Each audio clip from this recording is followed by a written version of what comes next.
अष्टादशः सर्गः।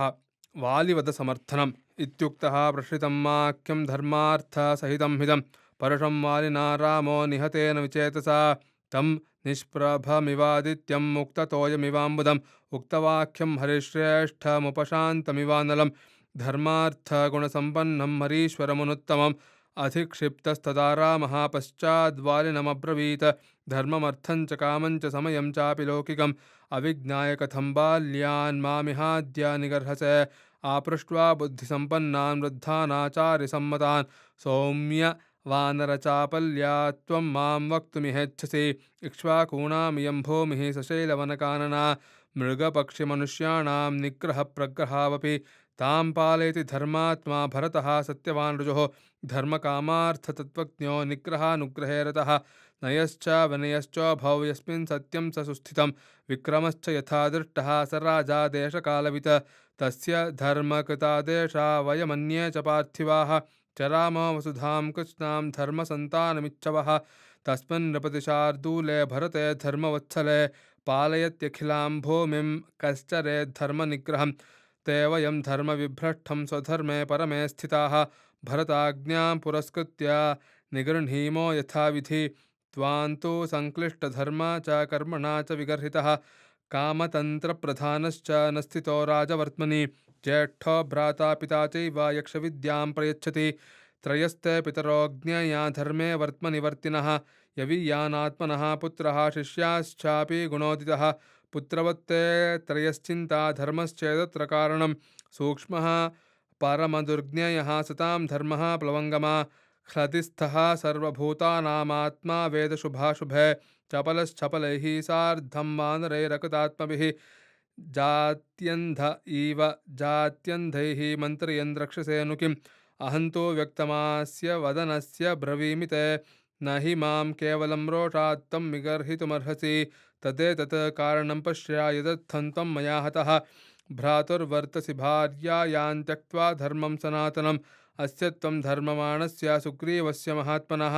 रुमायां वर्तसे कामास्नुषायां पापकर्मकृत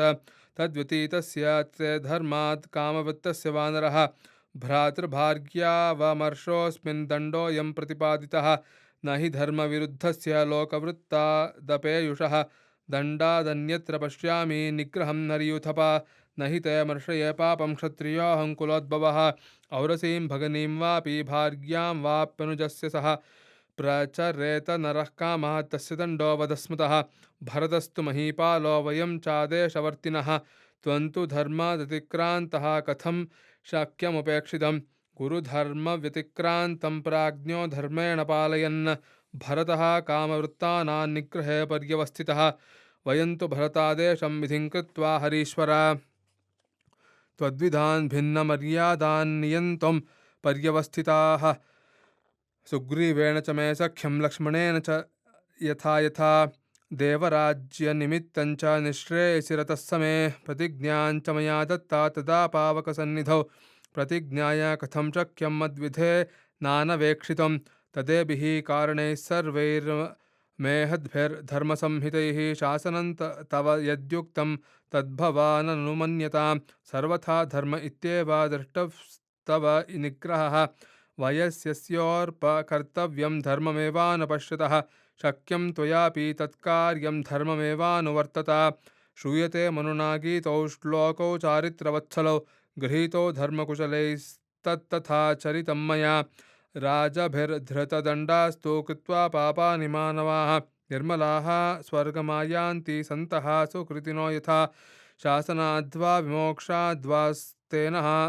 स्तेयाद्विमुच्यते राजा त्वसकाशान् पापस्य ततवाप्नोति किल्बिषम् आर्येण मम मान्धात्रा व्यसनं घोरमीप्सितं श्रमणेन कृते पापे यथा पापं त्वया कृतम् अन्यैरपि कृतं पापं प्रमत्ते वसुधाधिपैः प्रायश्चित्तं च कुर्वन्ति तेन तच्छाम्यते रजः तदलं परितापेन धर्मतः परिकल्पितः वधो वानरशार्दूल न वयं स्ववशे स्थिताः शृणु चाप्यपरं भूयः कारणं हरिपुङ्गव यच्छ्रुत्वा हेतुमद्वीर न मन्युं कर्तुमर्हसि न मे तत्र मनस्तापो न मन्युर्हरियूथप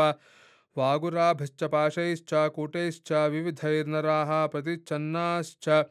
दृश्यश्च गृह्णन्ति सुबहून् मृगान् प्रधावितान् वा वित्रस्तान् विस्त्रब्धांश्चापि निष्ठितान् प्रमत्तानप्रमत्तान् वा नरा मांसार्थिनो भृशं विध्यन्ति विमुखांश्चापि न च दोषोऽत्र विद्यते यान्ति राजर्षयश्चात्र मृगयां धर्मकोविदाः तस्मात् तन्निहतो युद्धे मया बाणेन वानरा अयुध्यन् प्रतियुध्यन् वा यस्माच्छाका मृगोऽख्यसि दुर्लभस्य च धर्मस्य जीवितस्य शुभस्य च राजा नो वानरश्रेष्ठः प्रदातारो न संशयः तान्न हिंस्यान्न चाक्रोशान्नाक्षिपेन्नाप्रियं वदेत देवा मनुष्यरूपेणाचरन्त्येते महीतले त्वन्तु धर्ममविज्ञाय केवलं रोषमास्थितः प्रदूषयसि मां धर्मे पितृपैतामहे स्थितम् एवमुक्तस्तु रामेण वाली प्रव्यथितो भृशम् न दोषं राघवे दध्यौ धर्मेऽधिकतनिश्चयः प्रत्युवाच ततो रामं प्राञ्जलिर्वानरेश्वरः यत्त्वमात्थ नरश्रेष्ठ तदेव नात्र संशयः प्रतिवक्तुं प्रकृष्टे हि नापकृष्टस्तु शक्नुयाम् यदयुक्तं मया पूर्वं प्रमदादुक्तमप्रियं तत्रापि खलु मे दोषं कर्तुं नार्हसि राघव त्वं हि दृष्टार्थतत्त्वज्ञः प्रजानां च हिते रतः कार्यकारणसिद्धौ ते प्रसन्ना बुद्धिरव्यया मामप्यगतधर्माणां व्यतिक्रान्तपुरस्कृतं धर्मसंहितया वाचा धर्मज्ञपरिपालया न त्वामात्मनमहं शोचे न तारान् न च बान्धवान् यथा पुत्रं गुणश्रेष्ठमङ्गदं कनकाङ्गदं स ममादर्शनाद्दीनो बाल्यात् प्रभृति लालितः तटाक इव पीताम्बुरूपशोषं गमिष्यति बालाश्चागतबुद्धिश्च एकपुत्रश्च मे प्रियः तारेयो रामभवता रक्षणीयो महाबलः सुग्रीवे चाङ्गदे चैव विदत्स्व मतिमुत्तमां त्वं हि शास्ता च गोप्ता च कार्याकार्यविधौ स्थितः या ते नरपते वृत्तिर्भरते लक्ष्मणे च या सुग्रीवे चाङ्गदे राजंस्ता त्वामाधातुमर्हसि मद्देशाकतदोषान्तां यथा तारां तपस्विनीं सुग्रीवो नावमन्येत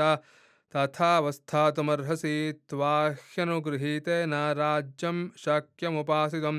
त्वद्वशे वर्तमानेन तव चित्तानुवर्तिना शक्यं दिवं चार्जयितुं वसुधां चाभिशासितुं त्वत्तेऽहं वधमाकाङ्क्षन् वार्यमाणोऽपि तारया सुग्रीवेण सह भ्रात्रा द्वन्द्वयुद्धमुपागतः इत्युक्त्वा सन्नतो रामं विररामहरीश्वरः स तमाश्वासा यद्रामो वालिनं व्यक्तदर्शनं सामसम्पन्नया वाचा धर्मतत्त्वार्थयुक्तया न सन्तापस्त्वया कार्या एतदर्थं प्लवङ्गमा न वयं भवता चिन्त्या नायात्मा हरिसत्तमा वयं भवद्विशेषेण धर्मतः कृतनिश्चयाः दण्ड्ये च यात दण्डेयं दण्ड्यो यश्चापि दण्ड्यते कार्यकारणसिद्धार्थ उभौ तौ नावसीदितः तद्भवान् दण्डसंयोगादस्माद्विगतकिल्बिषः गतस्वां प्रकृतिं धर्म्यां धर्मदृष्टेन वर्त्मना त्यज शोकं च मोहं च भयं च हृदये स्थितं त्वया विधानं हर्म्यग्र न शक्यमतिवर्तितुं यथा त्वय्यङ्गतो नित्यं वर्तते वानरेश्वर तथा वर्तेत सुग्रीवे मयि चापि न संशयः न तस्य वाक्यं मधुरं महात्मनः समाहितं धर्मपथानुवर्तिनः निशम्य रामस्य रणावमर्दिनो वचः सुयुक्तं निजगादवानरः शराभितप्तेन विचेतसा मया प्रदूषितस्तेन यतजानता प्रभो इन्दं महेन्द्रोपमं भीमविक्रम प्रसादितस्तं क्षमं च नरेश्वर इत्यार्षे श्रीमद् रामायणे वाल्मीकिये आदिकाव्ये चतुर्विंशतिसहस्रिकायां संहितायां किष्किन्धाकाण्डे वालिवधसमर्थनं नाम 18 सर्गः। जानकीकान्तस्मरणं जय जय राम राम।